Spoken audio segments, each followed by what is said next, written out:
మీ ఇద్దరిది చాలా age gap ఉంది. అందరిలో ఉన్నటువంటి డౌట్ ఇది. అసలు మీ ఇద్దరికి ఎలా కనెక్షన్? ఎలా కుదిరింది అసలు మీ ఇద్దరికి జోడీ? ఎలా? అసలు మా ఇద్దరిని చూస్తే ఏజ్ గ్యాప్ లో అనిపిస్తోందా? అంటే రియల్ గా అయితే ఉంది, చూస్తుంటే అనిపించట్లేదు. చూడడానికి అనిపించట్లేదు కదా. సో మా మధ్యన కూడా అలా ఏ విషయంలో కూడా నాకు ఏజ్ గ్యాప్ కనిపించట్లేదు అసలు. ఎలా కుదిరిందా అని అసలు. కుదిరిందా అంటే శ్రీనివాస్ గారు మన జనరేషన్ కంటే కొంచెం ఫాస్ట్ గా ఆలోచించే జనరేషన్ కాబట్టి ఆ విధంగా కుదిరిందేమో మరి. నాది 58, అమ్మాయి 34. అదే అంటున్నా, ఎలా? భగవంతుడు. భగవంతుడు కాదు, మీరు మీ ప్రయత్నం ఎక్కడ భగవంతుడే గత ప్రయత్నం. జన్మలో మా ఇద్దరం మిగిలిపోయిన ప్రేమికులేమో, అందుకే ఈ జన్మలో కలిసామేమో. అంతే అంతే.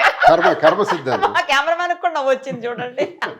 కర్మ గత జన్మలో ఎక్కడైతే ఎండ్ అయిందో అది కొనసాగింపుగా వస్తుంది. అంతే. ప్రతి జీవితం కూడా అంతే. మనం అనుకుంటాం కానీ కృష్ణ పరమాత్ముడు చెప్పినట్టు గత జన్మ ప్రభావాల కొనసాగింపు ఇప్పుడు ఉంటుంది.